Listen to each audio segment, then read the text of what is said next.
All right, Tristan, here's your 153rd scale school bus that was ordered for you. This is most people know metal school buses, so pretty cool little models actually.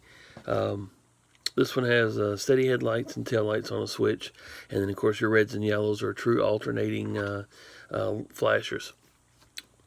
Move that out of the way. Anyway, I was cleaning a gun earlier. Also has a white strobe on the rooftop. Batteries on the bottom. That's easy enough to change here.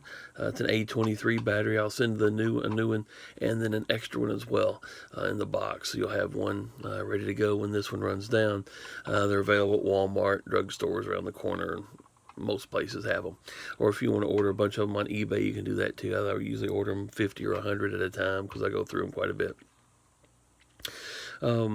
Switches are on the bottom here. Here's your main lights, your headlights, tail lights. Also turns on the strobe, and I'll add a yellow and a red marker or decal to these, so you can tell the yellow is on the driver's side here, and then the red switch over here. Let's go ahead and turn the headlights and tail lights on. Strobe. Warm white headlights with these, or this one. Again, your rooftop strobe. You see that flashing? Almost looks blue against my fingers, but it is white. And then, of course, your steady tail lights. I'm going to turn those off. Let's turn the yellows on. Again, true alternating flashers. A couple circuit boards that operate those inside the bus. And then we can turn those off. Oops, of course we hit the wrong button. We didn't, I did. Turn those off and turn the reds on. See those again, just circuit board operated. Alternating reds.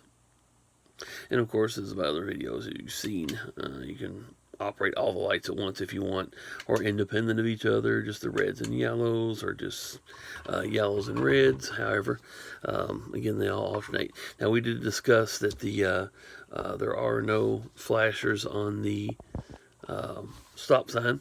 The reason being, people ask me why I don't do that, because the stop sign does move in and out. So if there's wires in between there, the wires may break, and if they do, it may cause the red lights not to flash. So we don't want to mess that up. So I've just chosen not to even do that. I've done that on a couple. Like I said, just kind of glued the stop sign out. One of them, of course, the stop sign got broken off, lights didn't work, and anyway, it went downhill from there. So anyway, I just choose not to do it and let the customer know that that's not happening. So anyway, I appreciate the order, and like I said, I'll get it mailed out tomorrow. It'll go priority mail, so you should just have it in a couple days. So again, Tristan, I appreciate it, and of course, I had some help ordering that, didn't you? So thanks to everyone that was involved with that.